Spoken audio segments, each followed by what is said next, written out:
What is up, everyone? Welcome to the Mind of Marsal podcast. This is episode number 108. I am your host, Armando Marsal. You can find all of my work over at fantasyguru.com. Follow me on the Twitter machine at Armando_Marsal, as well as on Instagram, Threads, and TikTok at Mind of Marsal. Before jumping into it, I just want to thank each and every one of you for tuning in. I greatly appreciate you all. Remember, folks, if you're enjoying the content, enjoying the podcast, enjoying the show, please make sure you follow, rate, like, review the podcast wherever it is you're consuming it. Also, reminder, the show is now available on YouTube. So these podcasts that you're listening to, you can watch them on YouTube live video there. Any topics, anything you want me to discuss here, please email that to mindofmarsal@gmail.com.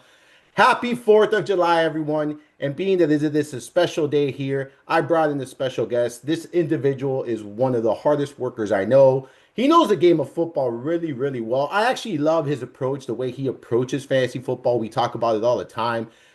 In addition to being a brilliant football mind, he also covers NASCAR over at fantasyguru.com. You can hear him on the Roster Coach live stream some Tuesdays. You can also catch his podcast, Race Guru Thunder Hour podcast. He does that every week there with Sean and Mark. Get great content there. You know what I love about this guy? He says it like it is. And in addition to being a great worker, in addition to being a great football mind, he's an exceptional golfer. I'm lucky to call him my friend, the one and only Rich Maletto. How's it going, brother? Man, I don't know if I can live up to all that hype there, Mondo. Exceptional golfer. I'm definitely not that. I've definitely improved, but I think if we were to play around, you might be shocked at how well you could compete with me after that promo. But man, thank you so much for the kind words. Seriously, Oh, that hit me in the feels, man. hey, listen, I can assure you that you will beat me in a round of golf each and every time. We're planning, if weather permits tomorrow, we're planning on going, the family to Top Golf. I haven't swung a golf club in over a year. No jokes, I have not swung a golf club in over a year. So I am looking forward to just teeing off at Top Golf where it doesn't matter. There's a huge net, it stays within a reasonable range.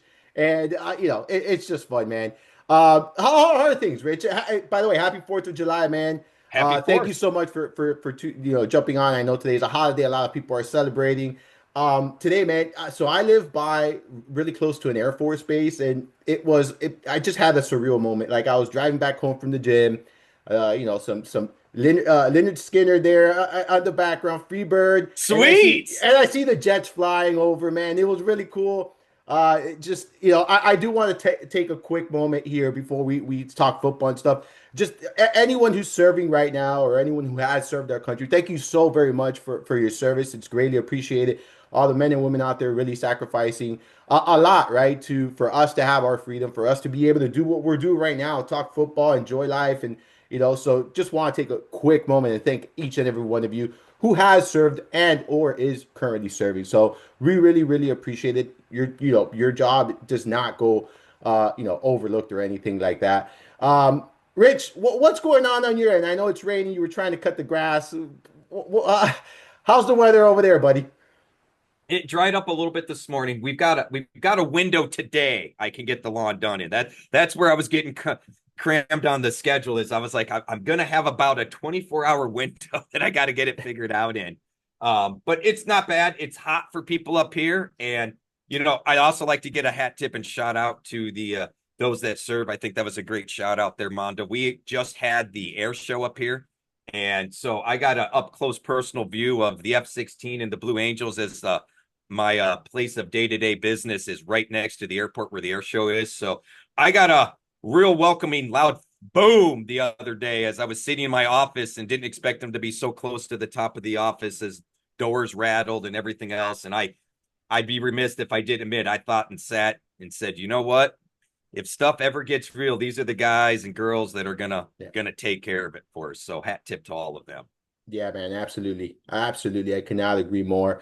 So right now we got the NFL draft guide over at fantasyguru.com. If you haven't already checked that out, make sure you're checking that out. You did a great article there. We did some draft strategy articles and things like that. You covered the robust strategy for running back. So that's what we're going to be talking about today. We're going to talk about different running back strategies. We're going to talk about whether there's zero RB, modified RB, robust. We're going to explain each and every one of them, what they are, We're going to talk about some running back targets we like here today. We're also going to discuss handcuffing, when to handcuff, when not to handcuff, handcuff we're targeting, players we're avoiding at the position. So basically, all things running back, Rich. So let's jump right into it. You wrote that article, Robust Running Back. Let's talk a little bit about that strategy. What is robust, the robust approach? And, is it one of your favorite approaches? Is it dependent? Like, let's talk a little bit about that here. So, in real simple terms, it's just building your fantasy lineup with the best foundation being at the running back position versus somewhere else, right? Like we all know when it comes to during our drafts, unless you're really in a weak league, so to speak, you're going to be a little weak or soft at some positions and you're going to be a little stronger at others. So the idea of robust running back is focusing on the running back. I would argue that's kind of an antiquated approach in today's fantasy sports, whereas I would say it was a staple or a desired drafting approach in any league I was in 15 years ago. In most leagues, you're running two running backs, 2 to 3 receivers, and 1 to 2 flex. Well, it was very common to have 20 years ago, just 2 running backs, 2 receivers, 1 flex. Well, I would argue if you could get 3 robust running backs, 3 running backs that you could lean on, bell cow types, where you started 2 at your running back position and 1 at the flex position, you had a leg up on your competition, especially in the old standard leagues and half point PPR. As everybody's kind of migrated to full point PPR, I feel like that's kind of, like I said, antiquated because there's just so much more depth you can find at the receiver spot because of the inflated points from receptions. 4 catches for 60 yards is 10 points. Whereas at the running back position, in a standard league, you need 100 yards rushing without a touchdown in order to get that. So it was a staple that everybody built on. Us old people that played fantasy will tell you we're all about the running backs, and that's kind of dried up a little bit. Although I would argue it's kind of making a return, except the way the draft boards are falling, you could still do robust RB without really selling out and being too aggressive drafting the running back position. Years ago, I would say if you didn't start out with, I don't know, 3 running backs in your first 4 to 5 picks, good luck getting that bell cow or those 3 robust running backs. Now we look at ADP and geez, Mondo, I think I could get away with waiting to get that 3rd running back in rounds 6, 7, even 8 with some of the ADP on some of these guys. Yeah, it's incredible, right? Like you mentioned, I think it's very important. Like you said something there, like there used to be a lot of standard leagues and they Yeah. kind of shifted to half PPR, and now you're seeing the majority of fantasy football leagues are either half PPR or PPR. You really don't see many standard leagues anymore because the game has evolved, right? Like the NFL has changed. When you and I started playing fantasy football, you mentioned 15 years ago, pretty much, I maybe even more time than that. But when we started playing fantasy football, it was, very standard. Like it's 1 quarterback, 2 running backs, 2 receivers, 1 flex, your defense, your kicker, and it was a standard format. Like a catch didn't mean anything.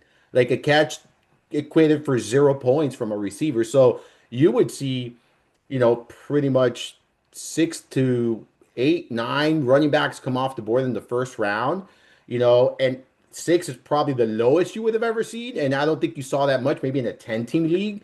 But now you're seeing 4 to 5 running backs come off the board in the first round. And like you said, like you're not selling out, right? You can still get yourself an anchor running back in the third, fourth round in some drafts. Like and we're going to talk about some of these running backs, but you could really get yourself what I believe to be an RB1, a true RB1 in the third, fourth round. You don't necessarily need to use that first round pick on the running back position because of the way drafts are going. But yeah, I think like when you look at approaches, I also think like your league scoring settings, it's very important to know that. I talk about that every single, podcast where we're talking about these topics. Like knowing your league scoring and your league setting and your league rules, like that's important because does it favor the running back? Does it favor the receiver? Does it favor tight ends? Like, does it favor the quarterback? Like, it's going to favor different positions. Last episode, Russell and I talked about quarterbacks, and when you look at points per passing touchdown and 6 points, it's really not significant difference. Like when you really break down the numbers, unless there's a quarterback throwing like 50 touchdowns. And how often do you see that, right? So, I think it's very important, but I think when you look at the robust, it's kind of like you mentioned, it's more of an old school approach, from a draft perspective, but everyone chases last year's performances and everyone chases last year's numbers, right? And because of that, I've seen more, I guess, more fantasy managers be aggressive at the running back position this year than we have in recent years. So like it's always going to fluctuate. It's always going to change. I'm not big on like I personally don't take that approach all that much, but it always is going to depend, right, on how the draft goes and who's available and what player am I choosing between. And I think that as fantasy players and fantasy managers or whatever you want to call yourselves, whatever title you want to give yourself for running a team, um, you always have to adjust. And I write this in every single one of my articles. You have to adjust. You can say, hey, you know what? I want to go with this approach, the robust approach. I want to get two really good running backs. I want Saquon Barkley. I want Jahmyr Gibbs. I want two of these guys. I want two of the top five. I get that, right? But you also have to be willing to adjust because what happens when these running backs are off the board? What you're going to force a running back just because you want to go robust, you know? And I just don't think you need to stick to one approach. Now, I just said I don't care to do the robust. I'm not big on the robust. Well, guess what? The receivers I like are not there, and I have the 12th pick in a 12-team league, and there are two running backs that I like, and I'm like, you know what? Fuck it. I'm gonna go robust here, and I'm gonna take two running backs. Why not? I'm gonna adjust. I'm gonna steer from my plans, steer away from my plans and things like that. So, yeah, man, I think it's an interesting approach in today's NFL. And if you took it last year, you probably won a lot of your leagues, right? Like if you took that approach when you look at some of the running backs win the first round. So yeah, I think it is definitely interesting. I I wrote the zero RB and the modified zero RB, and I know there are a lot of zero RB truthers out there, and it's that's the approach. And I'll be 100%. I am not huge on the complete full-blown zero RB. Like I don't like to wait until round 7 or 8. And there's people that drag that shit out to like round 10, 11.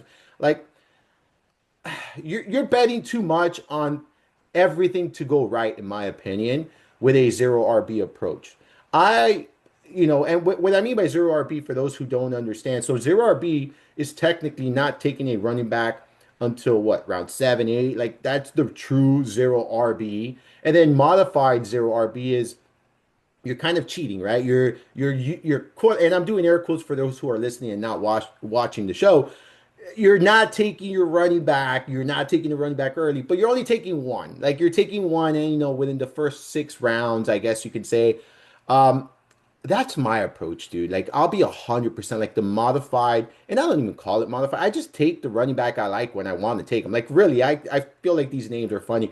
But the modified zero approach is kind of the one I'm in. Like I like to target the wide receiver position early on. I'm drafting 2 to 3 receivers in the first 3 rounds. Like that's kind of my approach.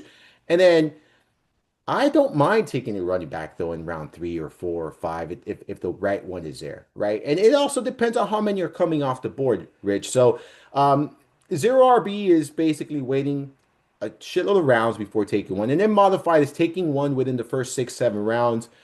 Talk to me about each of these approaches. I know you draft a lot. I know you take different stances and different approaches. Are there any of these you're up your alley? Do you like any of these approaches? So I love our draft guide because it highlights or gives some background on all these different strategies. I like to draft at the end of round one. If I'm given a choice, Mondo, I love picking there on the turn at the end of round one.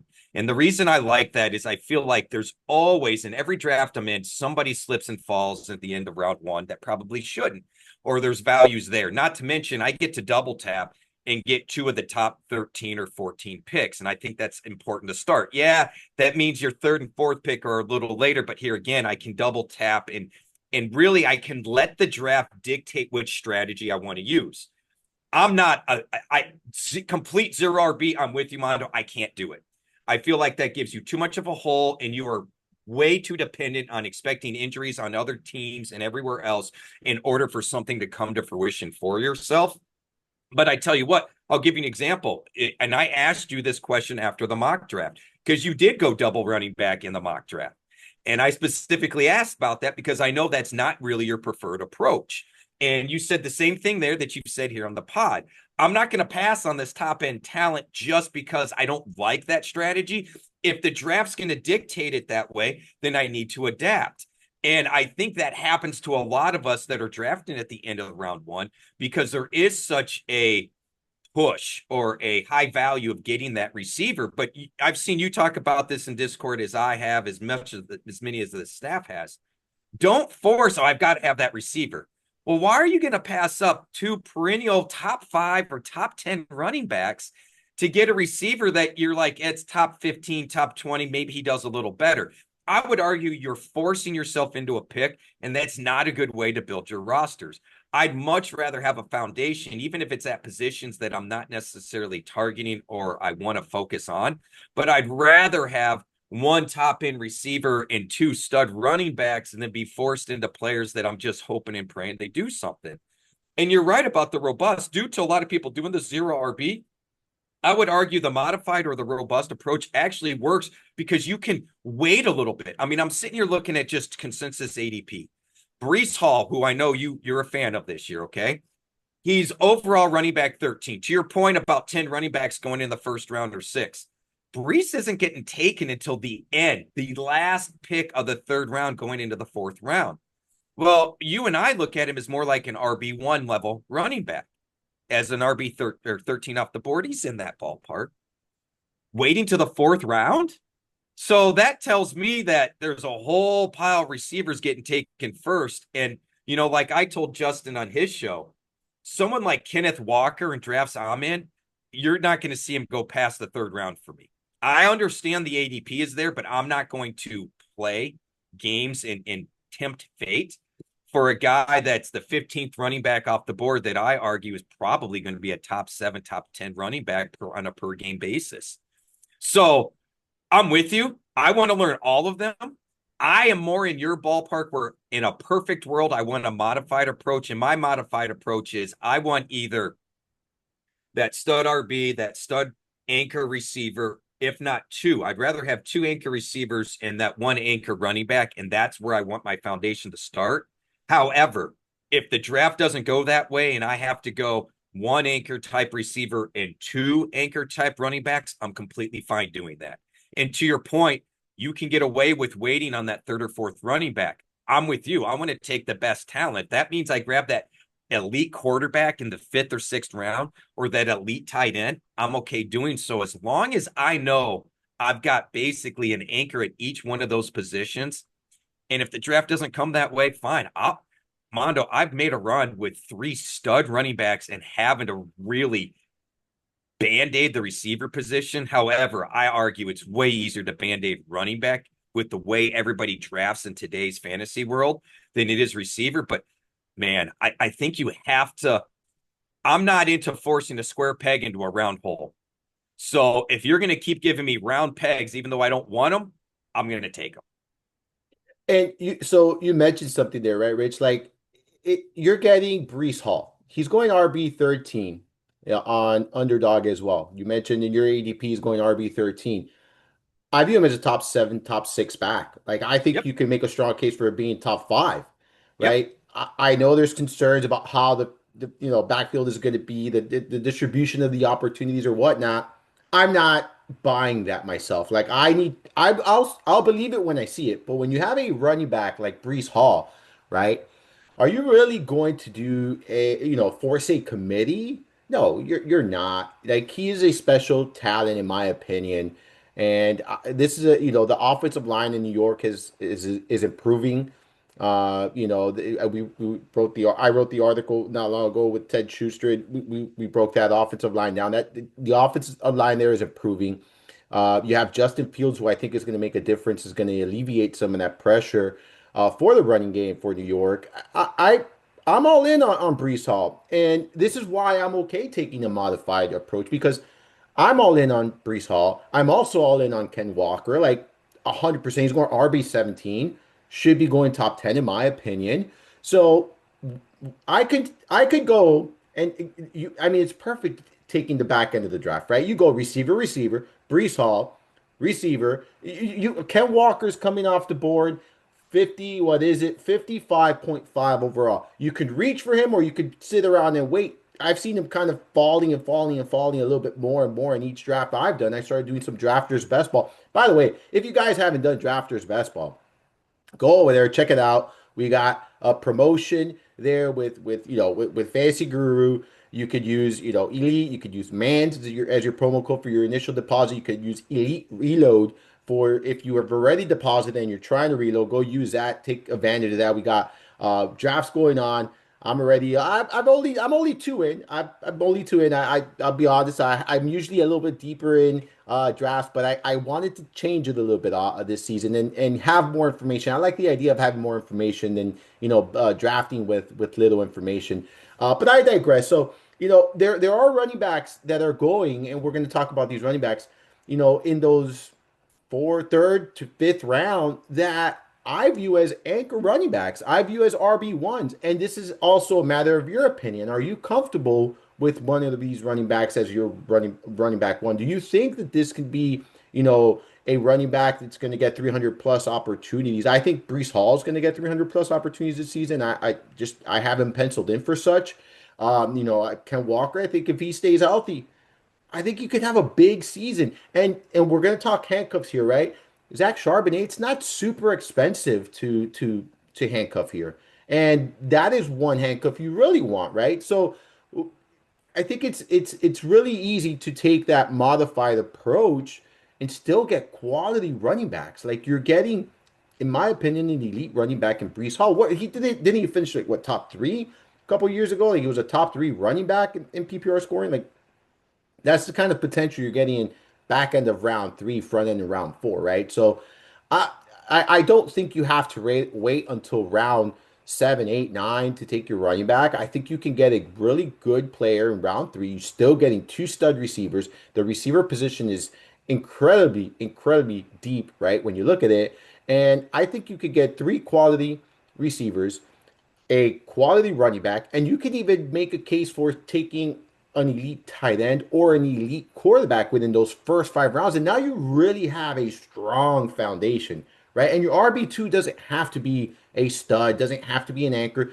You could get, and I'm just going to toss out random names, but you can get guys like Tony Pollard, who can be serviceable RB2s. You can take, David Montgomery, James Conner. Yeah, these guys, there's concerns, right, with, durability. Can they play up? But that's your RB2 at that point. And if you treat your draft, and you approach your draft properly, you're going to have depth at the position to be able to plug and play someone if, they're missing time and whatnot. So, yeah, man, I am in lockstep with you when it comes to some of these running backs and that modified zero approach. I think that's probably my favorite approach, and if it's going to be the way I draft, like that's going to be the way I approach my drafts this year. I've like I said, I've done two drafts, and I'll pull up my drafts and I'll tell everyone where we're at, but um. That's kind of the approach I've taken. And I like the idea of hammering two running backs, in a row if the right running backs are there. I'm not going to be shy about doing that. You mentioned that I did it in the staff mock draft. I'm going to do that. I had my three receivers, and then the decision is, do I want the George Kittles of the world, or is someone like Brees Hall falling to me, and I'm like, all right, or Ken Walker falling to me, I'm like, oh, all right, we're gonna take advantage of this right now. Like I'm not going to, pass up on. And you said this right. You're not gonna pass up on the talent just because now your plan was to draft a tight end or your plan was to draft a quarterback. Like I'm going to deviate from that plan because in my plan, my initial plan, that player was not mocked there for me, right? That player was not penciled in. And I think a lot of people make that mistake where, and you said we see this in Discord a lot where I need a wide receiver. So you leave out all the great players that are still available. You give me a list of what wide receiver fours, wide receiver fives that I really don't care too much about. And you're leaving the RB2 that's out there because you don't want to draft the running back. No, do not make that mistake. Do not make that mistake.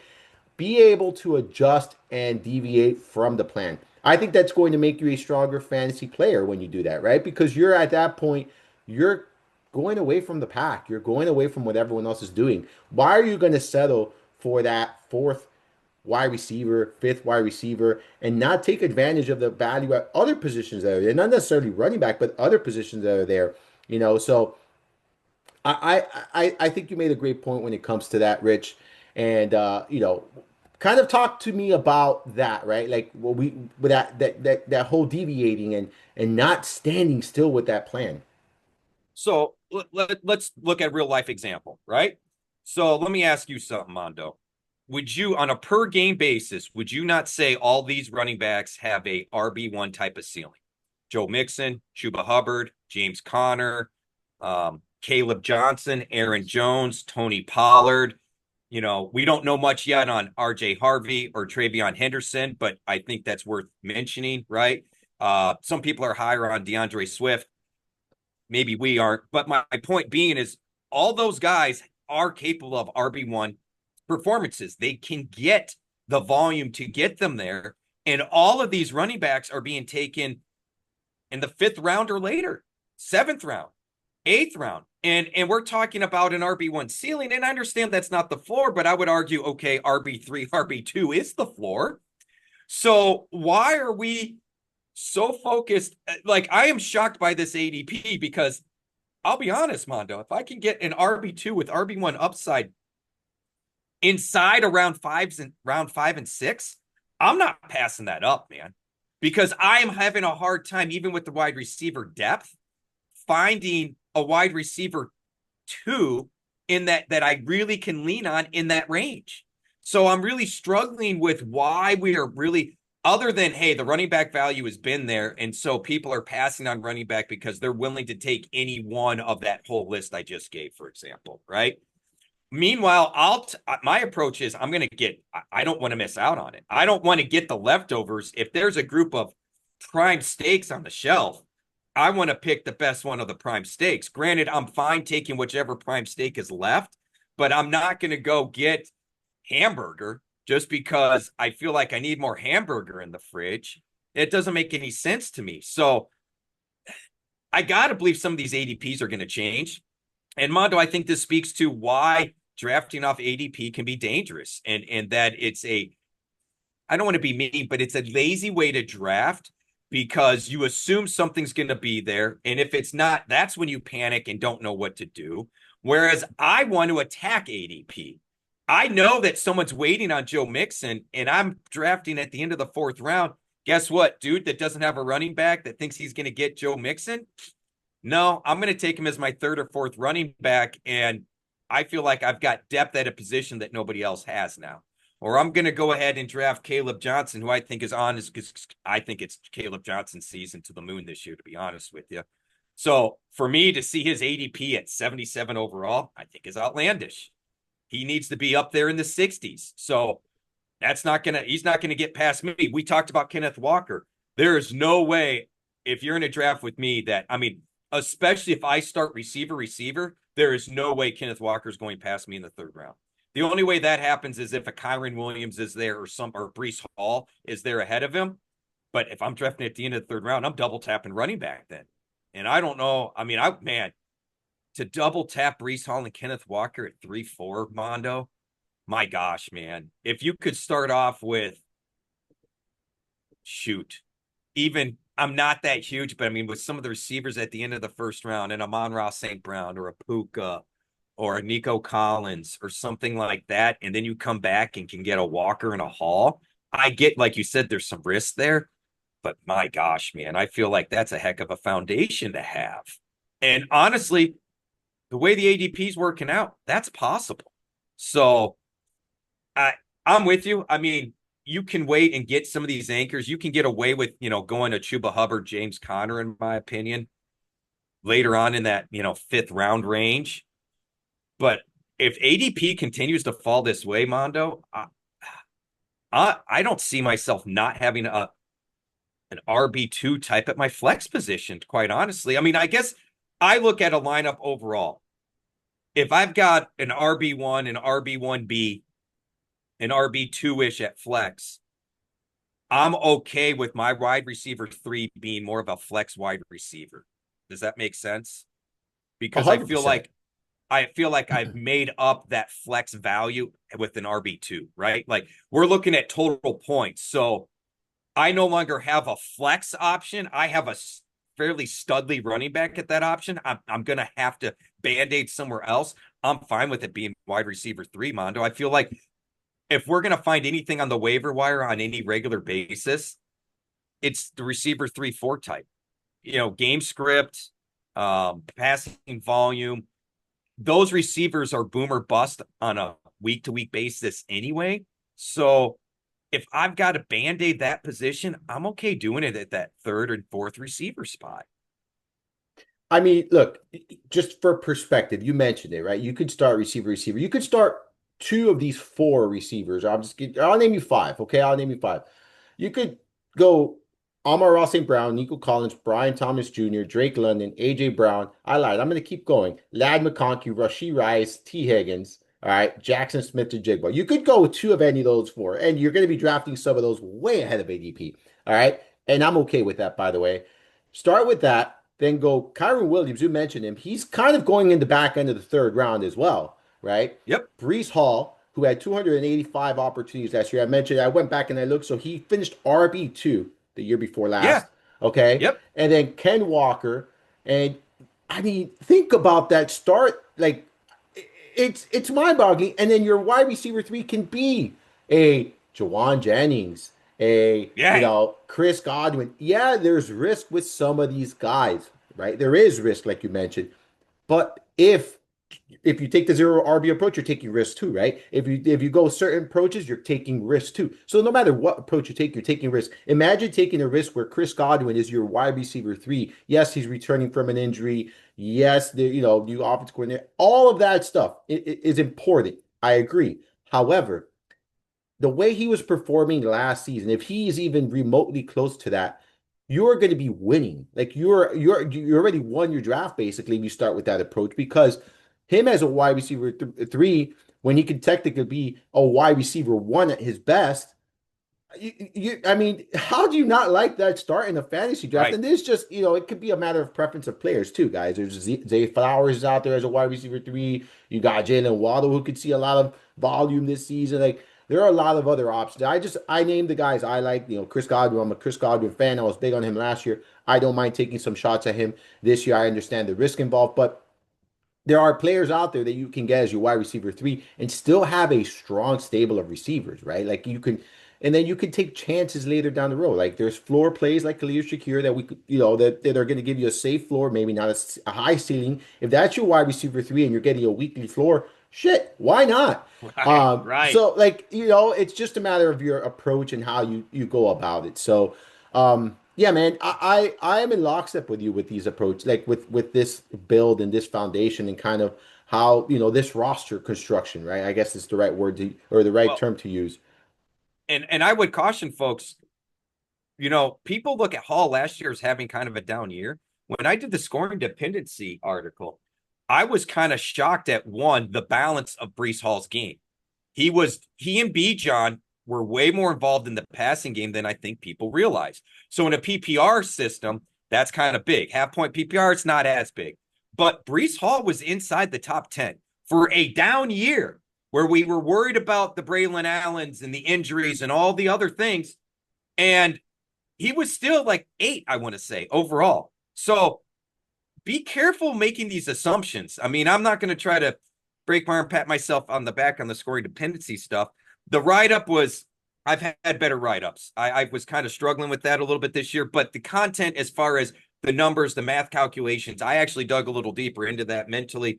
Go check that out and see the breakdown of where the points are coming from.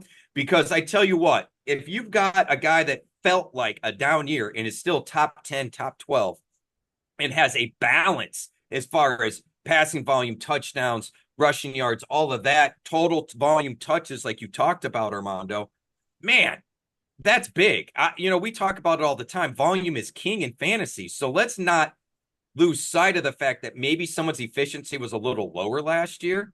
That's a good thing for us to target going into this year because they're probably going to regress to the mean of better efficiency. So as long as the volume is there, that's why I look at Chuba Hubbard, right? I don't know that the volume goes away now that Jonathan Brooks is hurt, right? James Conner, do we really think the volume goes away? Are they going to finally split it a little more with Trey Benson? Or is Benson just kind of waiting in the wings in case an injury happens, right? I mentioned Caleb Johnson. I don't see the Steelers leaning on Jaylen Warren. I know people have been kind of stoked with his production, but go back and watch the short yardage stuff. Go back and watch when he got a lot of volume. He wasn't overly impressive. And if you look at what Caleb did in Iowa, I tell you what, Mondo, he reminds me a little bit of Le'Veon Bell. I'm not going to lie. And maybe it's the colors. I don't know. But I see a lot of the same type of opportunities, right? So I would argue we should do a better job of focusing on the opportunities. I love your Chris Godwin call.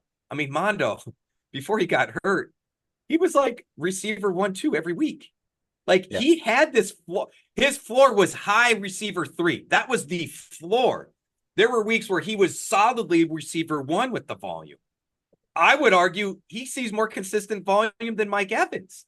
So from that perspective, if I have to choose one or the other, I'd rather wait and get Godwin, who I think has the more stable floor on a week-to-week basis, as much as I still like Mike Evans as a potential receiver 2 this year. So I think that's the fun in fantasy personally, Mondo, is we can have all these different approaches. And I'm with you. That's why I feel like you have to understand the strategies behind all of these and why I'm not a fan of ADP, why I'm not a fan of mock. Because every draft is its own living, breathing thing. You could have the same group do the same draft 15 times, and it's not going to be the same each time. It's not.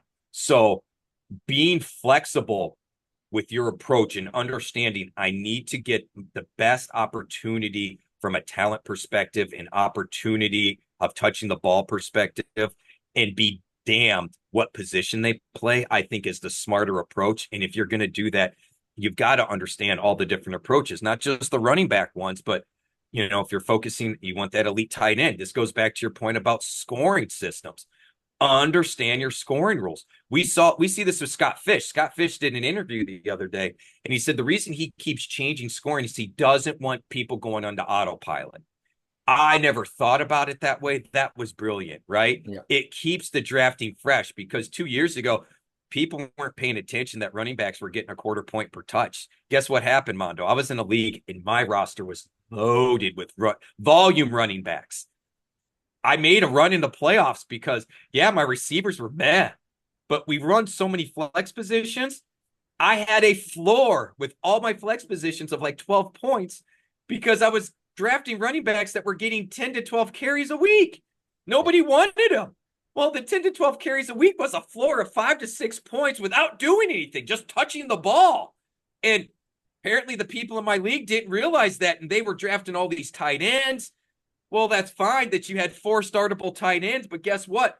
My floors for my running backs were just as good as your middle tight ends. So understand your scheme or your scoring system for your leagues, like you said.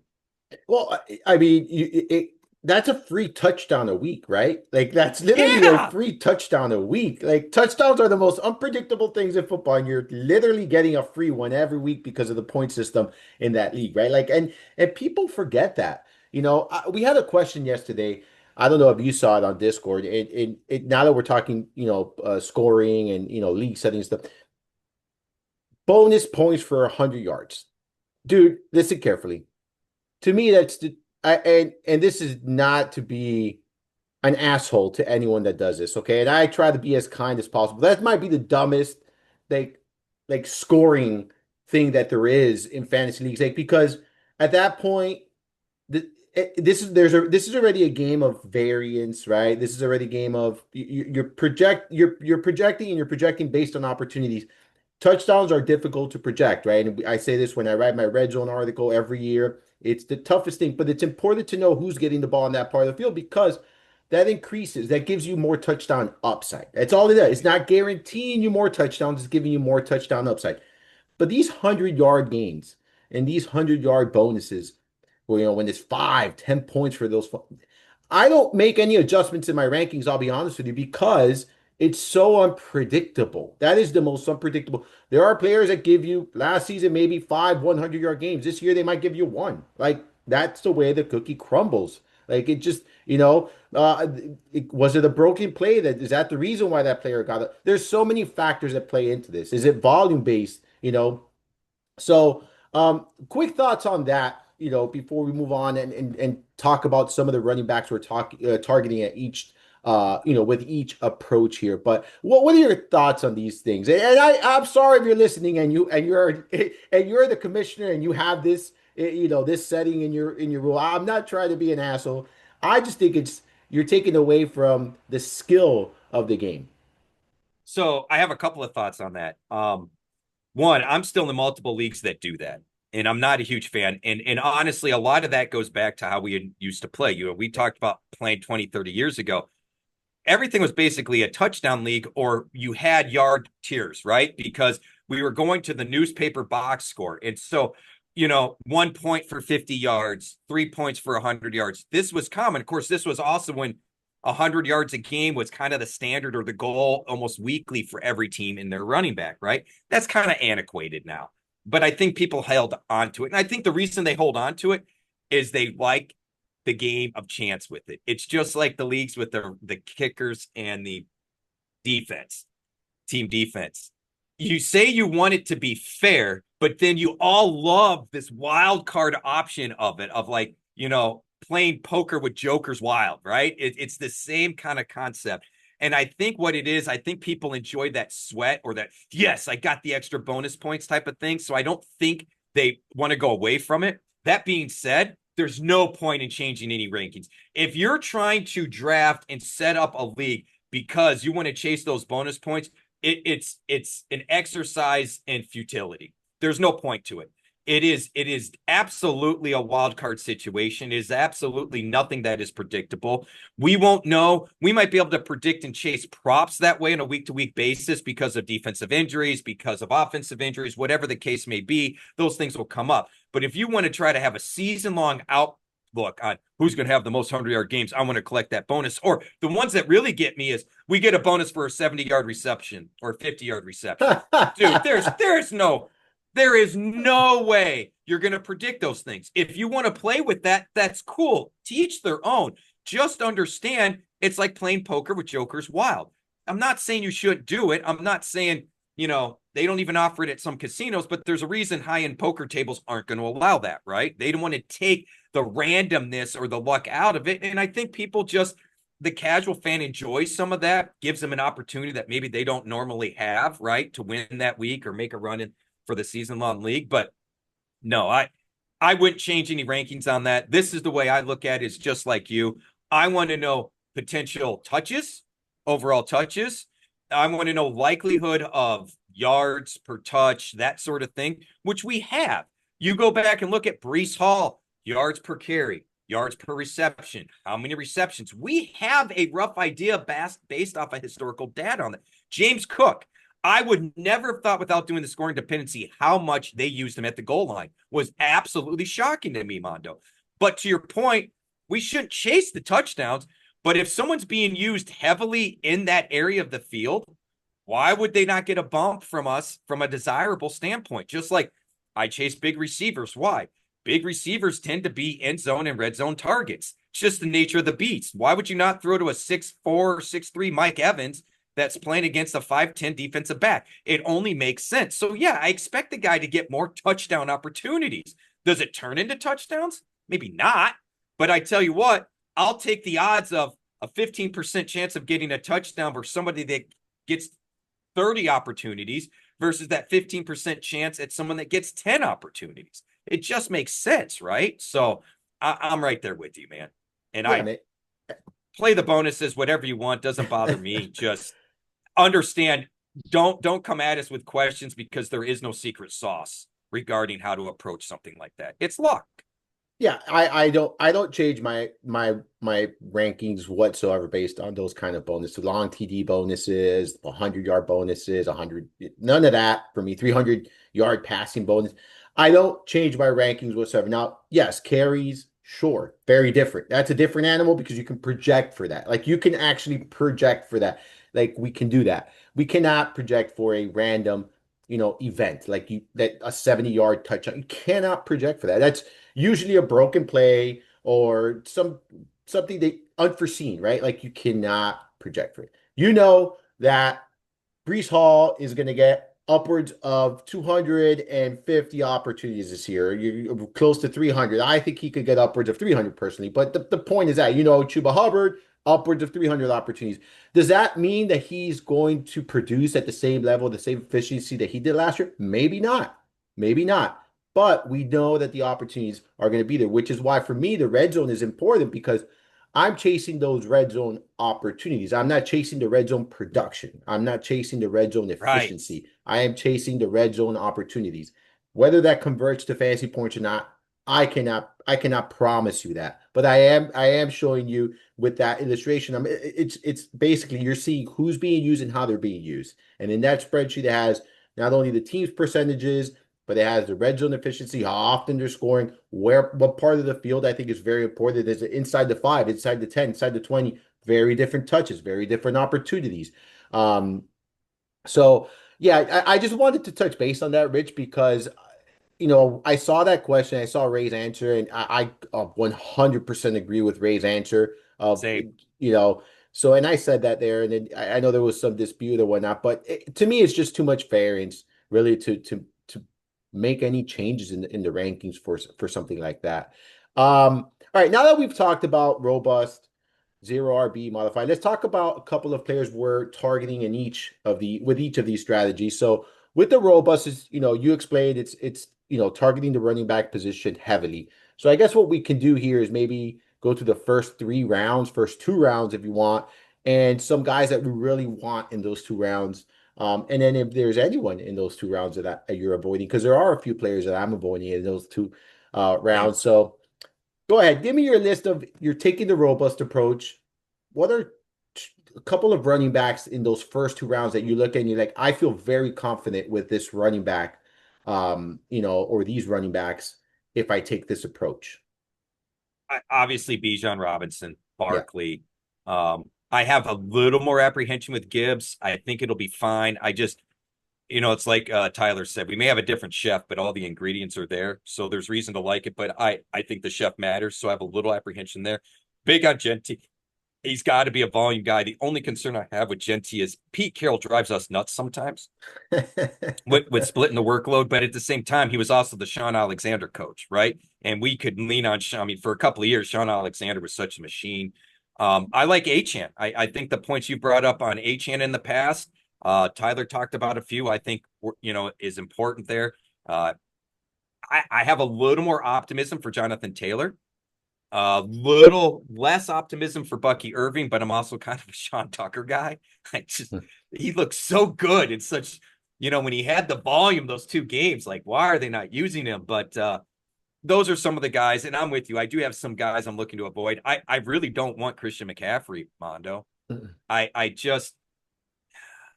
understand. I buy the system, so I'm all about, Kyle Shanahan backs, but Mondo, you almost have to carry 3 because the likelihood of McCaffrey playing all 16 games, just historically speaking, and looking at his age, is not high. So you're going to have to handcuff him. We'll talk handcuffs in a little bit, but he's definitely one that you would handcuff. So you're looking at 3 backs there. I want to be in on Derrick Henry because all things point to Derrick Henry, but 31 years old is pretty old for a running back. And I know he's an alien, so to speak, because he's not built like everyone else. He's such a big man. And look, his ADP is at a point where it's enticing. But I'm more curious to hear who you're kind of avoiding, Mondo, because I'm a little on the fence on a couple of these guys. And this is one of those scenarios where it's really going to depend on who's available to me. I don't want to be forced into taking a CMC or Derrick Henry, but say they're there in the 3rd round and the guys I like aren't. I have to reevaluate at that point. Yeah, so I'm going to name the running backs that are going in the first 2 rounds for everyone to see like kind of who's coming off the board in these first couple of rounds. So Saquon Barkley, Bijan Robinson, Jahmyr Gibbs, Christian McCaffrey, Ashton Genty, Derrick Henry, Devon Achane, Jonathan Taylor, Bucky Irving, and then Josh Jacobs is kind of going in that back end of that 2nd round, front end of the 3rd round. So we'll include him in this bunch here, right? For me, I'm completely out on Christian McCaffrey. I'm not spending a 1st round capital on Christian McCaffrey. You mentioned some of the, concerns regarding him. Durability is one. Yes, if he's healthy, he's going to produce at a high level. I try to avoid as much risk as possible with my first two rounds because at the end of the day, those are they, and yes, you cannot avoid anything. There's a lot of things that happen that you cannot project for, cannot predict. But we know we've seen the track record now with McCaffrey for a couple of years. And yes, there are different injuries. Yes, whatever the case may be. But for me, there is a lot of red flags. And the red flags outweigh the upside, right? Given where he's going. If he was going in the third round, we're having a different conversation. Sure, we can have that conversation. But first round, even second round, I'm out, right? And his ADP is like he was going in round two, a month ago. Now he's going in the middle of round one. I just can't buy at that price. I really cannot buy. I would be targeting Saquon Barkley heavily. I do have some concerns. Tyler mentioned something about when running backs have the kind of usage that he had, and then we tend to forget most stats are using only regular season opportunities. He went deep into the play. I mean, they won the Super Bowl, right? And he played a key role in winning the Super Bowl. He had a lot of touches in the playoffs. So he's coming off a really high usage season. If he stays healthy, can he be the RB1 again? Without a doubt. He's incredibly talented. Great offensive line there in Philadelphia. So, like, all the boxes check off. It's just a matter of, man, like, he got a lot of touches last year. That's my only one concern with Barkley. Otherwise, and I went back and I read some of the work that I did last year, and I wrote this last year. If Barkley is able to stay healthy, he's walking into RB1, like overall, because he's that talented. It was the best offensive line he's ever ran behind. And look, we saw it coming to fruition. He could have gone over 2,000 rushing yards. He decided not to. Right? Like, you know what I'm saying? You look at Bijan Robinson, I think that he hasn't hit his ceiling yet. He's coming off a phenomenal year. Um, Bucky Irving is the one I cannot buy at current ADP.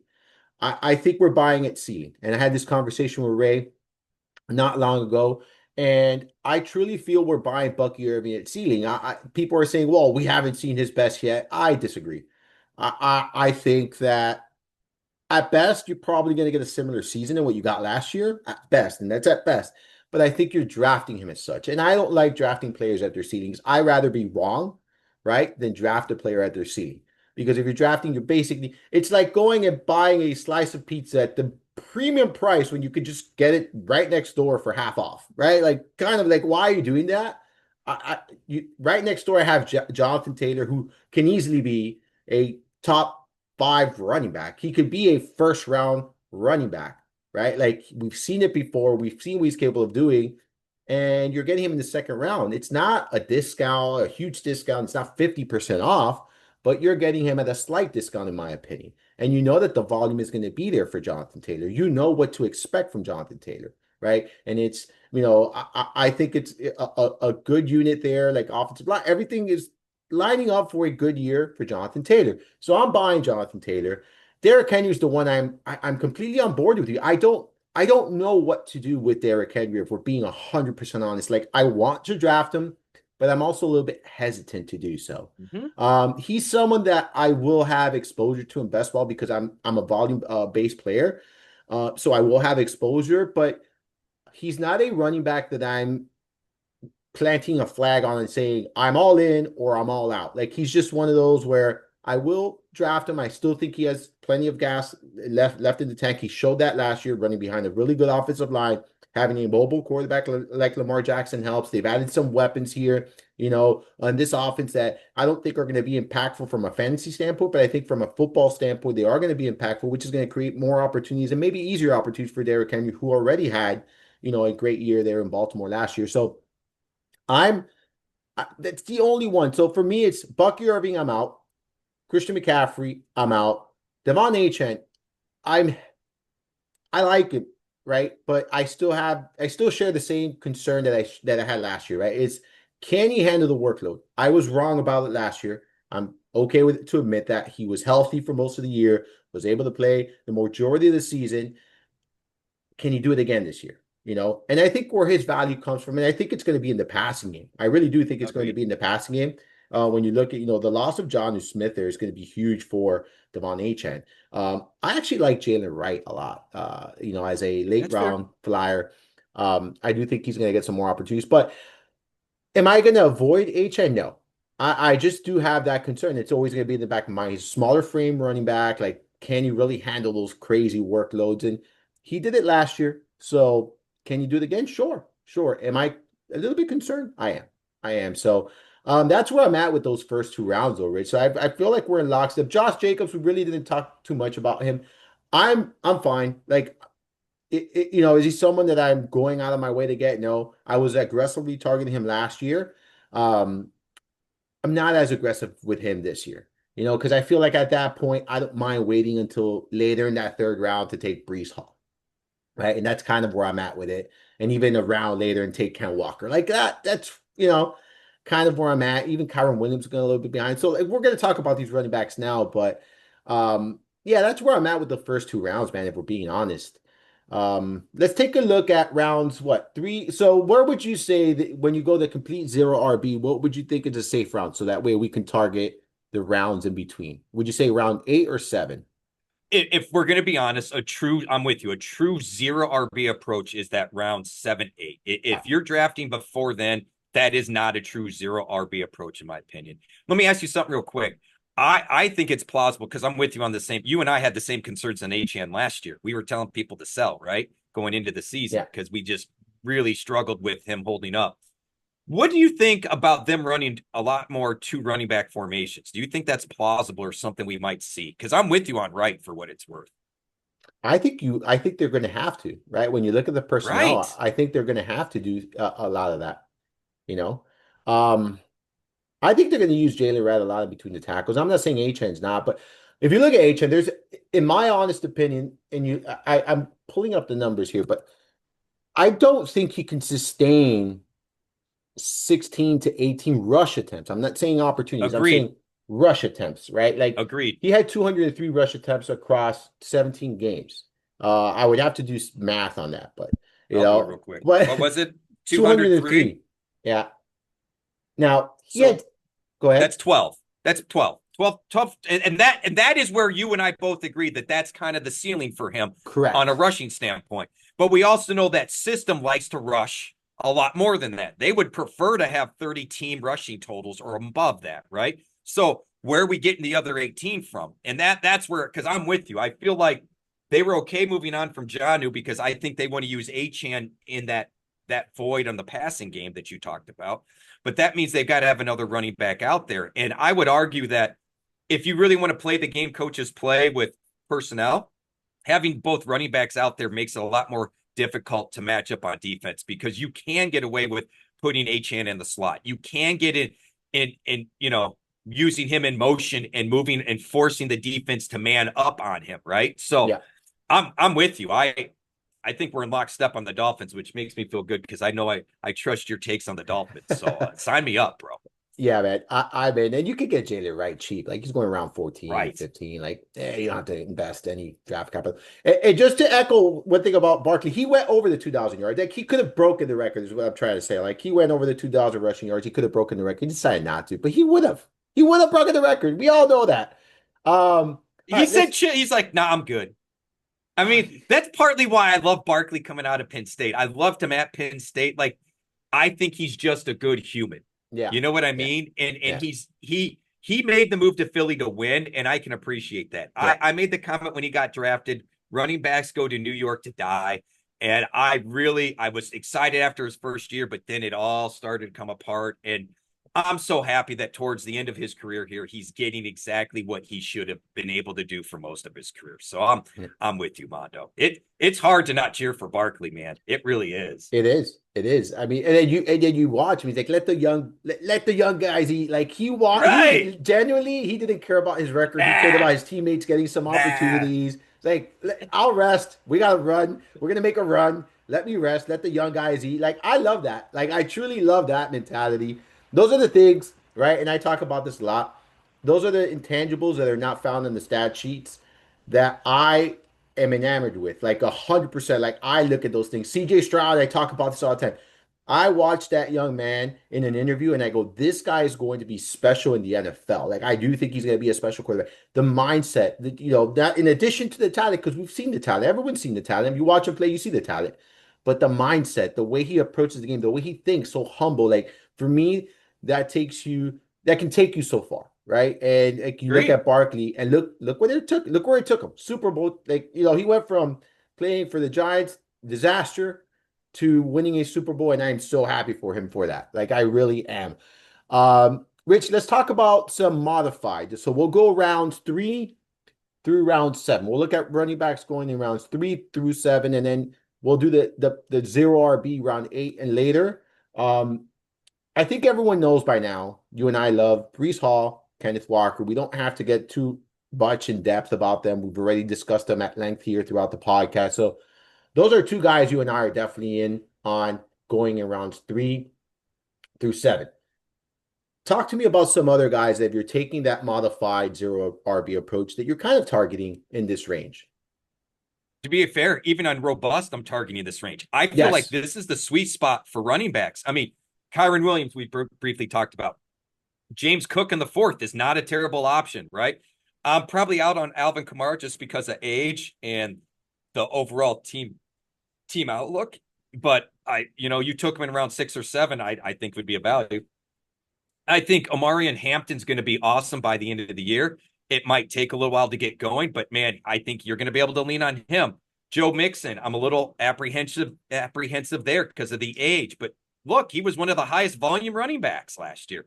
Chuba Hubbard, another one. And again, yeah, they took Trevor Etienne and they've got I can't remember the backup there now, They but added Rico I'm Dotto.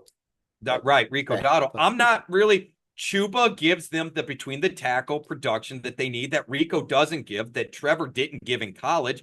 So I feel like Chuba's the guy there. We should 18 touches a week. I don't think is outside the realm of likelihood or possibility. James Conner. And then we start getting into the ones that are a little more dicey, right? Like Travion Henderson. Again, I think he's going to be a stud, but it might take a couple of months. Harvey. Look, everybody on staff at Guru is excited about Harvey, and it's the scheme. It's Sean Payton. It's the fact that he called his shot, went a little early on a guy than what people thought. I think there's going to be great volume there. If you like Gibbs, I think you have to like Montgomery because unless you're worried about the same things we said we were worried about with Gibbs, that would play to Montgomery. But all the guy does is sniff out touchdowns, right? So, I mean, if you're looking at a flex play there, man, he's great. Swift, I think, is a question mark, but hey, Ben Johnson, Jahmyr Gibbs, granted Swift was there. That one's kind of wild to me. I'm not likely to go that route. Not when I can turn around and get Caleb Johnson, Aaron Jones, or Tony Pollard after him, right? Like Pollard looked the part with the volume. I don't see that going away. Tajay Spears, he's still the knee issues aren't going away. Aaron Jones, I get the age is a concern, but guess what? You can get um Jordan the Mason. guy that Jim's so you can get Mason for almost free. So I mean, I'm okay there. The Vikings are going to run the ball. This offense isn't going to look any different with McCarthy than it did with Kirk Cousins or Sam Darnold. I'm not on big on Judkins as much. I fear it's going to be a bigger split than people realize. I don't think Dylan Sampson is chopped liver, even though that's how he's being drafted. But I am very bullish on Caleb Johnson, Mondo. I am very, very bullish on Caleb Johnson. Yeah, I like Johnson as well. If we're being honest, I look, Jalen Warren, we've seen this story before. They had someone in Najee Harris that at the end of the day, I was Najee Harris guy because of the volume, not because of the talent. Like he averages under Right. 4 yards per carry. He's not explosive by any means. He's not great. He's just a volume guy. And Jalen Warren never really overlapped him, right? Like it was he never took over. Like if they were gonna give him that job, he would have done it with when Najee Harris was there. Um, I agree with you. Look, Brees Hall, Kyron Williams, you know, Ken Walker, like for me, I'm good with robust, like taking a robust approach with them because I think that they all can finish within the top 12. Like, and I think for a couple of these guys, you can make a case for top 5, right? And maybe if not all three of them. So I'm with you there. Hampton, I love that call, but I also have been saying this so many times. If you take Hampton, understand that the first month, month and a half Right. might be a little Right. bit frustrating because your expectations are going to be such and they might fall below that. But come mid-season to the end of the year, he could be a league winner for you. He can be that kind of running back. We know the Chargers want to run the football. We know their offensive line is very good. We're not like we know this, but it's a matter of just like anything. They have Harris there. Harris is not a special running back. He's just a volume-based running back. Hampton is very special. I think he is. I know Genty came out of this year's draft that he's the guy, but Hampton's not that far off. Like in my No, opinion, like they're agree. right there, right? They're right there. So you have a special running back running behind a very good offensive line with a coach that wants to run the football. And if you've seen everything they've done in Los Angeles, everything they've added Najee Harris, volume-based guy. They drafted Hampton. They continue to beef up their offensive line. They're telling you what they're going to do. They're telling you what they want to do. Listen to their moves. So I'm with you with Hampton. Just be patient, right? Just be patient. Um, James Cook, I'm a little gun shy on him because I feel like we're chasing those touchdowns, and you know, I think Ray Davis is going to play a role here this year. They have Josh Allen that they utilize in the red zone a lot, so I am a little bit concerned. But where he's going around four, if you could get him around five, like sure, why not? Like you're investing in a running back on one of the best offenses in football. Buffalo has a good offensive line as well. They're top 10 offensive line in the league. So things add up here, right? Like things add up. So I'm with you on that. I think Chuba Hubbard's the one that kind of is going overlooked this year. He's coming off Mhm. a season where he had 305 opportunities. What has changed? Nothing. Like when you look at this backfield, nothing has changed. Like nothing. On the contrary, the offensive line's getting better, right? Like there was signs of improvement. And I'm not a Bryce Young guy. I still don't believe that, he's worthy of a number one overall. I'm not that guy, but they look better. Offensive line is better. I'm not concerned about them drafting ETN. I'm not concerned about Rico Dotto whatsoever. You extended Hubbard last year. Like they like the guy, and he was very efficient. Is he going to have the same season? Is going to be as efficient? I don't know. But is he going to get 300 opportunities if he stays healthy? Absolutely. And if I'm getting him in what, round five, six? Sure. Why not? Why not take a running back like that? I'm with you on Joe Mixon. I am concerned about the age. They added Nick Chubb. And I know Nick Chubb is not the same running back that he once was, but at the end of the day, if they don't have to force the issue on Mixon and make sure that he's carrying the ball 20 times a week, guess what? They might not do it. So I have a little bit concerned about him, but as an RB2, I'm okay. I view him as an RB2, and I'm okay with that. And then look, James Conner, David Montgomery. These are two guys that are going in that round six that I'm like, you know what? I like it. And James Conner's super easy to handcuff, like super easy to handcuff. Trey Right. Benson's going super late. So you're locking in a backfield that you're going to get the usage. When Conner's healthy, it's going to be Conner. When he's out, it's going to be Benson. Like, so you're And the securing yourself. volume, the And the running volume. volume in that offense is higher than people think. Correct. Correct.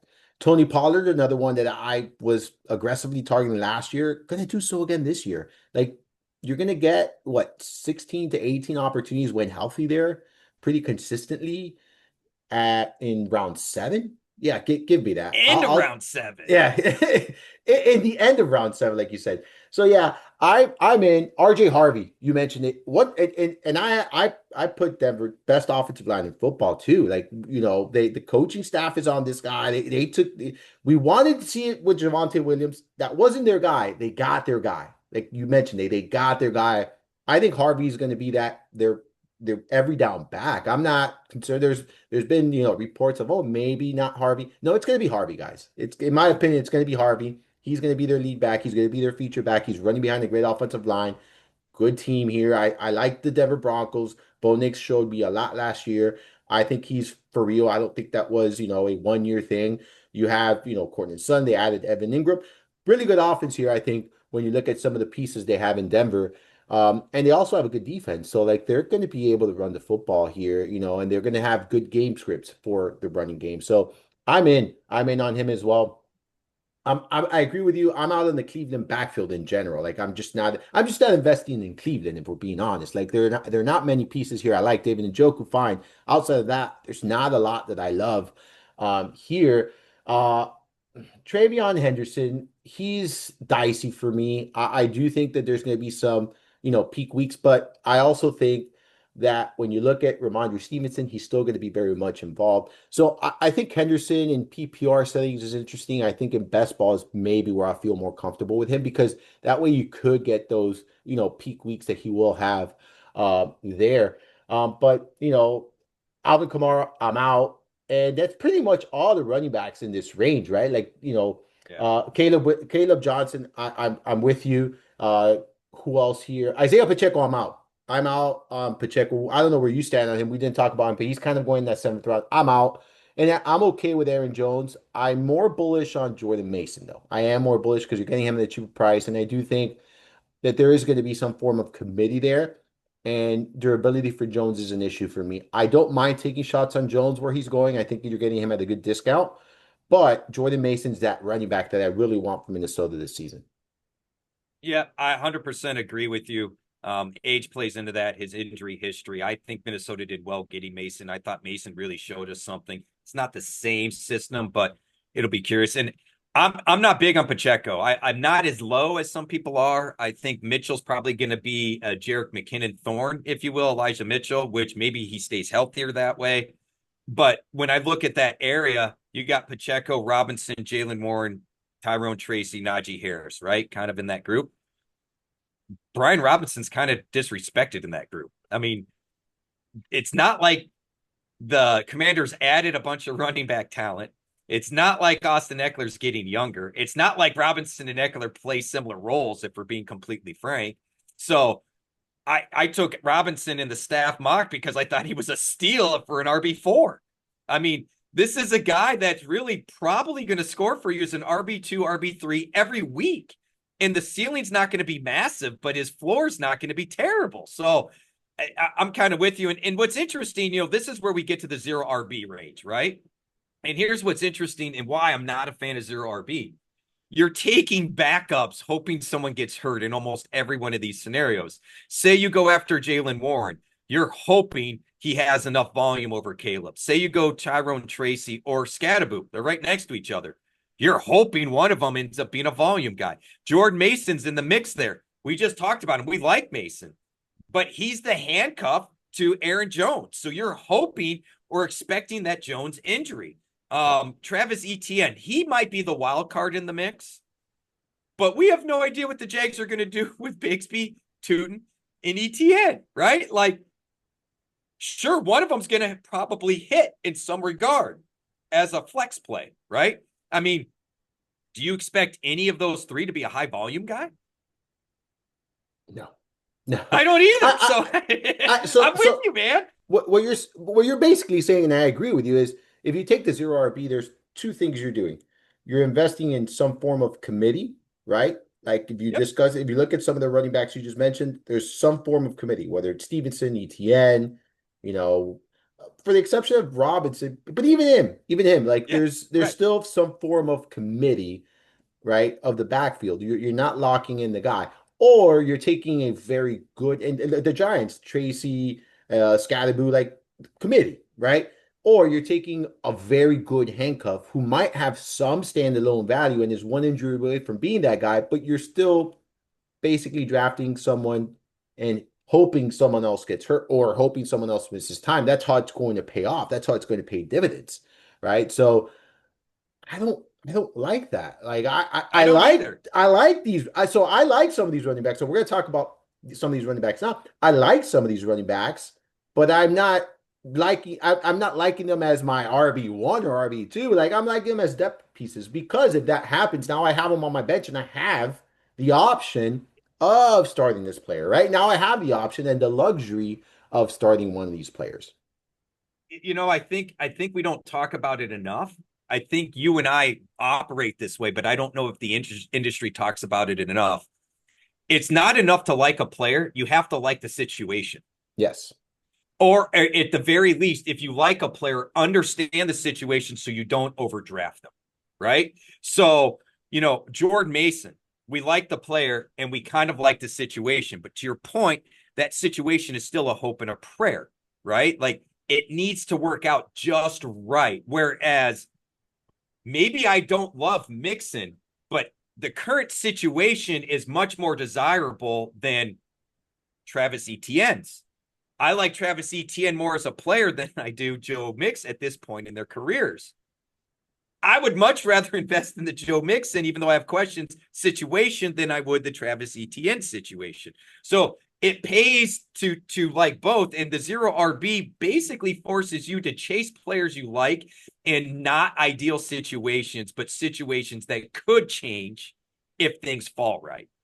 I don't play poker, Mondo, chasing the river or the turn. Sure, things could work out very well. I have a chance at a flush. I have a chance at a straight. But depending on how people are betting, I don't know that I want to take that risk or gamble. Brian Robinson absolutely is in a committee type situation. But what we like, or at least I do, his situation over some of the others, he's the first and second down guy and the touchdown guy. So I know I like Brian Robinson's situation. So maybe I'm lukewarm on him as a talent. But of all the guys he's surrounded here by, I kind of like his situation the best, right? So I'm with you. I think that all comes into it, and this is a perfect example of why I just can't go full zero RB. Modified, yes. Zero, no. Yeah, I agree. I agree, man. And it's just like you mentioned, like when you're playing a hand of like the implied odds, like that risk, is it worth it? Like is that running back like that you're hoping, is that running back actually going to be the next guy up? Is he going to be 100% the next guy up? Or is there going to Right. be a committee behind the actual starter and you're just investing in a committee? Like, what are we doing? Like, I think you have to play that out and think about that. And I don't think it's thought about enough. I think it's like there's trends and it's like, oh, well, this is a great trend now. Everyone's doing it. It's like, does it work out? Like, I hear everyone talking about that. Like, does it really work out like as often as you want it to? How many drafts do you need to do for it to pan out the way you wanted it? How many, of these running backs are you taking? So, yeah, I'm in lockstep with you, man. I don't love the So, zero RB. here's something else to keep in mind. Say you are a Kenneth Walker drafter or a Tony Pollard drafter or a James Conner drafter. These running backs I'm about to mention are going to be the targets of the zero RB folks. So I caution everybody, if you're in a draft and you see people, looks like they're imploring the zero RB approach, move up your handcuffs. Zach Charbonnet, Tajay Spears, Trey Benson. Because here's what's going to happen. Those are the exact types of running backs where the zero RB folks go, Mixon's getting older. Aaron Jones can't stay healthy. I should have mentioned Jordan Mason. Aaron Jones can't stay healthy. Tony Pollard's had a history of getting dinged up. Kenneth Walker has a history of getting dinged up. So they're going to look at these running backs and go, these are our zero run Bs, and I'm going to make a run with it. So protect yourself. Yeah. Because if you've got a Walker, and if you're like me and are drafting him ahead of ADP, it's a high investment that you want to ensure. And as we've talked about in the past, Mondo, not everybody is handcuffable. Mason and Jones, I think absolutely. Travis Etienne, Tootin, Bigsby, I don't see any one of those as a handcuff. Tracy Scadaboo, I'm not sure that's a handcuff situation. I would argue that's more of a tandem or a committee like Mondo's talked about. Jalen Warren, I don't see him as a handcuff to Caleb Johnson, right? Ramondre Stevenson, I think that's kind of part of the committee with Henderson. Like you said, Henderson's a little dicey. I don't know that that's a handcuff. We both are kind of okay. I tell you what, Mondo, I would be more in on Derrick Henry if I knew there was a true handcuff. But since there's not, I don't know that I want that risk because if I lose that potential volume that I'm banking on, who do I turn to? Yeah. Justice Hill? No, you can't. There's no handcuff there. Right? There's no. We're gonna talk handcuffs in a second now. But no, you're right. There's no handcuffs, and then not all handcuffs are created equal. We're really gonna dive into that because I think that's important. But before we do, give me quick because we've already talked about. We don't really care too much about the zero RB, but just give me your top 3 or 5 zero RB targets if you were to target. Isaiah Pacheco, Brian Robinson, Jordan Mason, Najee Harris, Zach Charbonnet, Javonte Williams, Jadon Blue. These are all guys that I can see with a path. Someone's going to roll the dice on Ray Davis and Isaac Arendo. I'm not sure I could get there. Jalen Wright would be an excellent target, I would argue. Rolling the dice, getting a little kind of crazy. Roshan Johnson. you know what? I get being out on the Browns RBs, but Dylan Sampson, because I think he's going to have more of a role than people probably realize. He's probably going to have some standalone value. Those guys, maybe Braylon Allen, Yeah, that sort of, again, I think the problem with zero RB is you basically are going after high-end handcuffs, hoping something happens. That's how I see the zero RB approach working, which again goes to exactly what you said earlier, Armando. You're hoping for the situation to change. I don't correct. like drafting or prognosticating off of that. It's out of our control. And I feel dirty. I feel like I'm constantly hoping for an injury. I don't like that. I mean, that's not why I don't like watching injuries. I wish we would bring back steroids to some degree because I miss guys recovering in 2 to 3 weeks' time and being 100%. It's true. I mean, it's true. I agree 100% with you right there. A couple of ones I'm targeting: Ramondre Stevenson, Javonte Williams, kind of where I'm at. Brian Robinson, I'm with you. I like Brian Robinson. Travis Etienne. And then a bunch of handcuffs that we're going to talk about now. Like, listen to the handcuffs that I really like. Like, those are zero RB candidates as well for me. So, let's transition right into it. Handcuffs. So you mentioned it, and I love that you mentioned it. Like, there's no clear-cut handcuff to Derrick Henry, right? And we get asked Or this Barkley. or Barkley, right? There's several backfields like that. But we get asked this all the time. Oh, or do you handcuff or not? Well, that is not. There's not a clear cut answer for me, right? When it's not a yes or no answer for me at that moment, right? Because I do handcuff, but I don't handcuff everyone because, in my opinion, Right. not all handcuffs are created equal.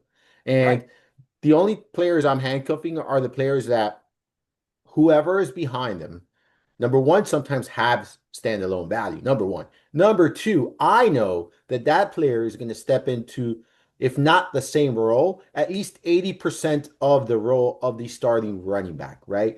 I think Zach Charbonnet, I think Trey Benson, right? I think Tyler Algier. Like, these are guys that we know, okay, if the starter gets hurt, we know 100% that that backup is going to get, if not the full workload, I would say a minimum of 80% of the workload that the starter was getting. So now you're replacing the opportunity, which we've been chasing since the beginning of this podcast, as we've talked about chasing opportunities. We're going to get those same opportunities from another running back behind it. Is it going to be as efficient? Maybe not. Is it going to be as high in production as some of the starters? Maybe not. I don't care. I am getting the 15 to 17 opportunities that Charbonnet is going to give me the same way that Ken Walker was giving me, with upside for more opportunities on any given week, right? So that is what I am chasing. I don't know. And it's not that I don't know. I know Justice Hill is not going to run the football 20 times. I know that, right? I know that. I think you know that. I know that when you look at, some of these other handcuffs, Will Shipley, like, is he gonna get the workload that Barkley's getting? I don't think so. Am I gonna now? Am I gonna take shots on Shipley in best ball in late rounds? Sure, have some exposure. There might be one week, maybe not. I don't know, but it's a late round flyer. But am I going and I'm saying, well, I'm gonna handcuff Saquon Barkley with Will Shipley? It's not a handcuff situation, and I think we've said this a lot. Situation that I want to be invested in. Talk to me about handcuffing. And I'm not going to say do you or do you not, because I know the answer to that, but talk about the importance of picking the right handcuffs and then avoiding other handcuffs that don't. I am definitely a handcuffer, and I'm a handcuffer not just with running backs. I handcuff my highest assets where there is handcuffs available. So I may handcuff quarterback. I've done that before. I only want one quarterback, but injuries happen. And I may do that. May do that at tight end, unlikely at tight end, but receiver, running back, what have you. I look for the exact same things you do, Armando. Do they have some standalone value? And if there's an injury, well, I get 80% of the production. That's all I want. They're not all handcuffs are created equal. And maybe I get frustrated with the zero RB folks because I feel like all they do is target everyone else's handcuffs. And again, I find that kind of dirty. It's not. I mean, I'm being a little harsh, but it's like do your own homework, find a running back you want instead of you just hoping to luck into a situation. Like I really hate the whole argument of, well, I drafted this. If I draft your handcuff and that handcuff, not mine, I could have 5 starting running backs. Okay, but you're hoping for that other team to have an injury. Whereas, what if your team has an injury? So now your team has an injury. You don't insure your guy. You don't handcuff your own guy. So you're waiting for the other team to have an injury. So I'll tell you what, I do this. If someone takes my handcuff, especially if I think it's early, I'll take theirs, especially on the waiver wire, especially if I'm just kind of rotating the bottom of my roster, trying to make sure I keep fresh running backs there because our injuries do happen. I'll seriously target those guys. And then when their injury happens and I don't have one, I go, what are you going to pay me? Well, I don't handcuff my guys. Okay, well, I'm going to use your guy for the next few weeks, and then you can have them after you don't need them anymore. Yeah. So I'm with you on how to handcuff. They're not all the same. I'm with you on the ones you named. I think Trey Benson is one that you really got to consider. And I'm with you on Will Shipley. Will Shipley's not built like Barkley, right? Like, is Ray Davis a handcuff to James Cook? I don't know. It didn't look like it last year, but he could be. There's a zero RB guy that could be in the right situation. Maybe, maybe not. Isaac Correndo, I think, is a great example because if CMC does get hurt, I think he gets 100% of those opportunities to start. Does he stay healthy? I don't know. That's why I say you almost got to have three because he has his own injury history. So now are we looking at the gentleman? I can't think of his name, James something, that got drafted to San Francisco this year. Tyler Allgeier's a perfect one. If I have Bijan Robinson, there's no way I'm leaving a draft without Tyler Algier. I agree. I agree 100%. So I'm gonna give you and I have them. So I have them all in the same tier. Right? Like I'm like these are must-haves in my opinion. All right, Trey Benson. I'm very bullish on Trey Benson. Period. Like period. I'm gonna take Trey Benson whether I draft James Conner or not. I'm going to be one of those guys. So if you're in a draft with me and you take James Conner, understand I'm going to take Trey Benson as often as I can. I think he's going way too cheap, right, for the potential opportunity that he can step into. All right. And this is not wishing bad upon James Conner. I'm a big James Conner guy. I mentioned him in that modified zero RB. I just drafted him and Montgomery on drafters. Like those are my two running backs. I took a modified zero RB approach. I got my quarterback. I got three receivers, and guess what? I was able to get James Conner, Dave Montgomery on the back-to-back, double click them right there. So I like Conner, but Trey Benson could step into a solidified and then a massive role there in Arizona should Conner miss anytime. He was healthy for the most part last year, but he does have a history of injuries. He's another year older, so you do have to be, mindful of that. So I'm looking at him as a must-have. I think Tajay Spears is a very strong handcuff. We've talked about Tyler Algier as being a strong handcuff. Roshan Johnson, I'm all on Swift like you are. You're kind of hesitant on Swift. I am too, but I'm in on Roshan like later. Like those are some backfields where I prefer taking the handcuff. Jordan Mason, I've already talked about him quite a bit there. Braylon Allen to me is an interesting one in New York, Yes. right? Like because he looked pretty good when he was given some opportunities last year, and I think that's why people are scared about Breece Hall. I'm not scared of Braden Allen, but I acknowledge that he's a pretty good running back and he could step in and maybe he's not going to get 100, but I do think he could step into 80% of those opportunities of, Breece Hall. So he's someone that kind of going under the radar and people don't realize it, right? Like they just do things. I think sometimes they don't put two and two together. And the reason why people are fading Breece Hall is because there's concern about Braylon Allen. Yet Braylon Allen is coming off the board as RB 53. So, like, if you're really that concerned about Breece Hall, why is Braylon Allen coming off the board as RB 53? Well, for me, he's a good handcuff. I mentioned Jalen Wright. I was completely wrong on him last year. I was targeting him in the last rounds of a lot of drafts. He was one of my, deep sleepers. Did not work out. That's okay.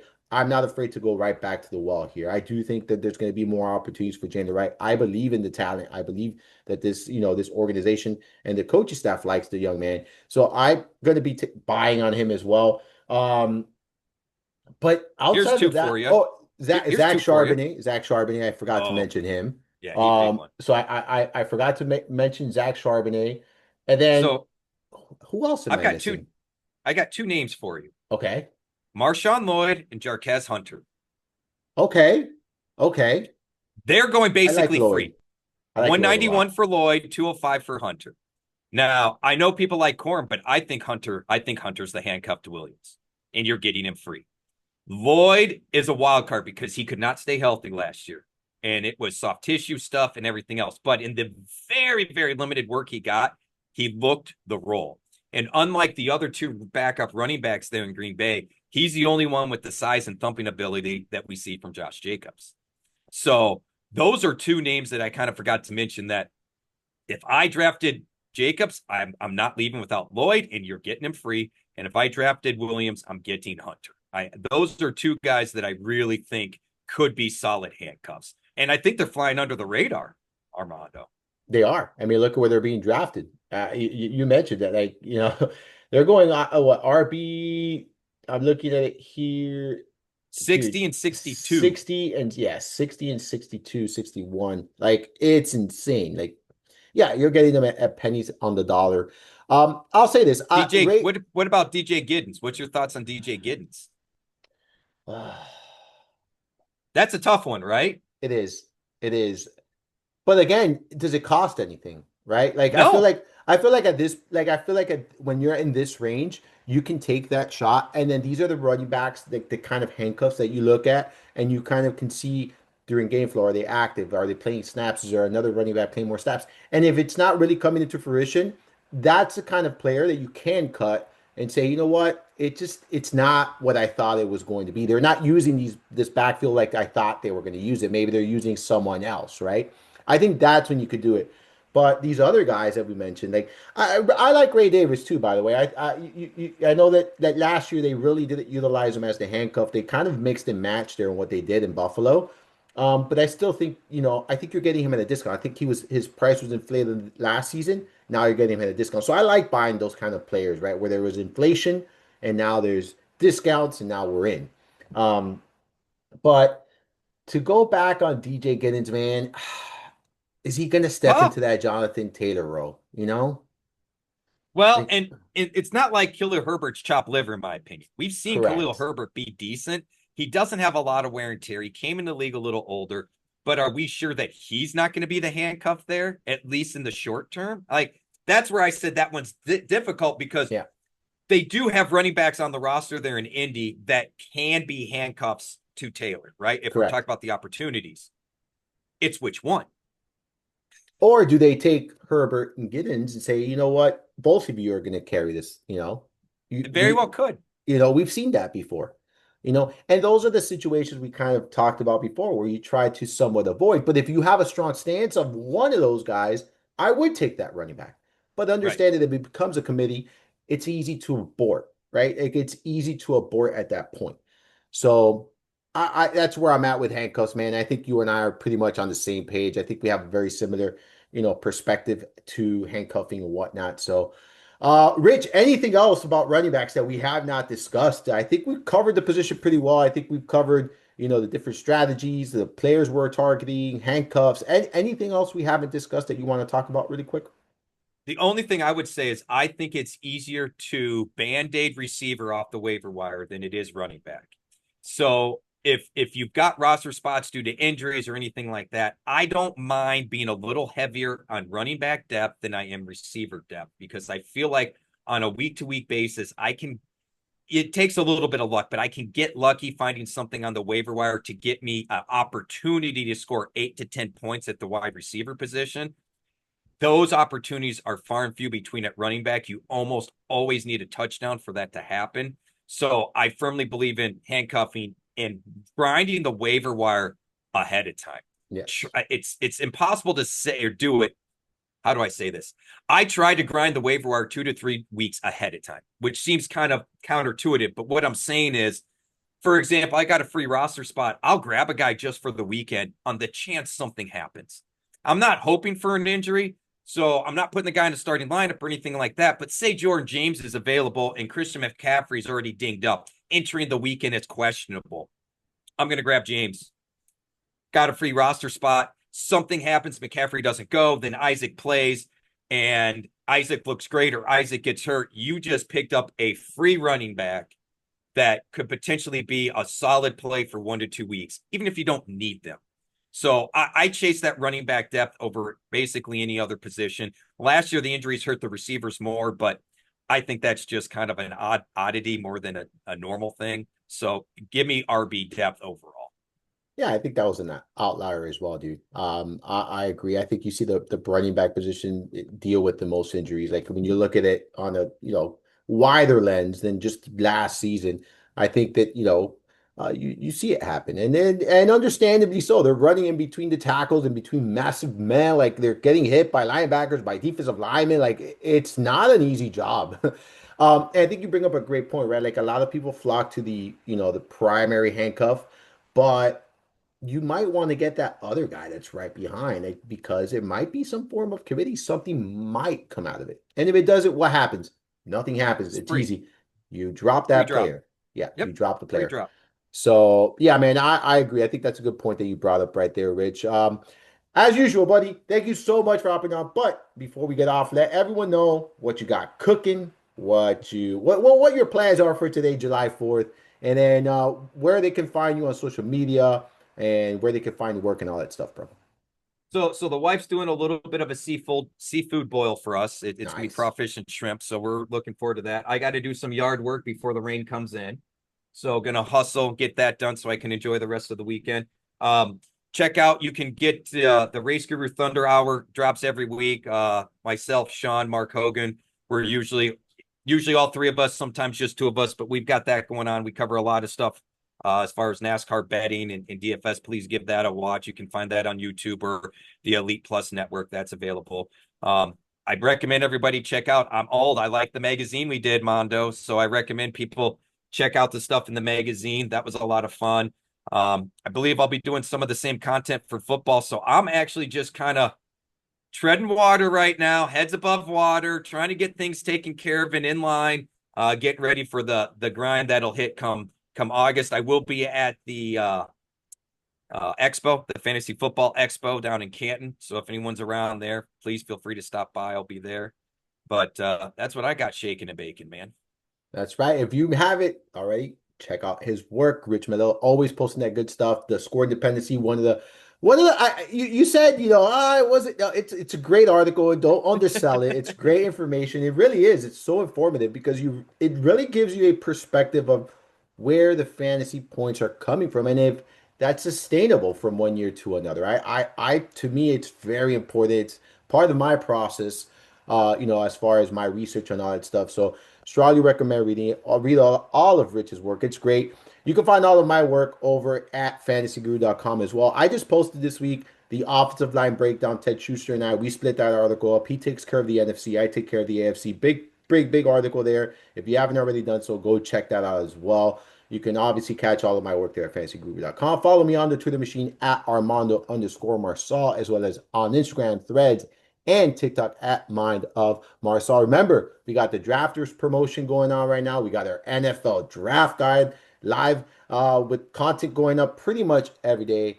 So make sure you're checking all of that out over at fantasyguru.com. And remember, if you're enjoying the podcast, if you're enjoying the content, you're enjoying what we talk about here, make sure you like, follow, rate, and review the podcast wherever it is you are consuming it.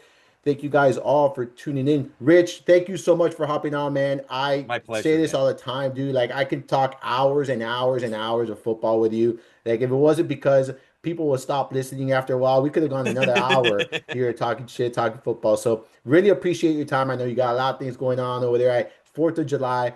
Appreciate you, you sacrificing some time and hopping on to talk football with me, man. Always good stuff. For the great Rich, I am Armando Marsal. Hopefully you enjoyed this journey through the mind of Marsal. Until next time.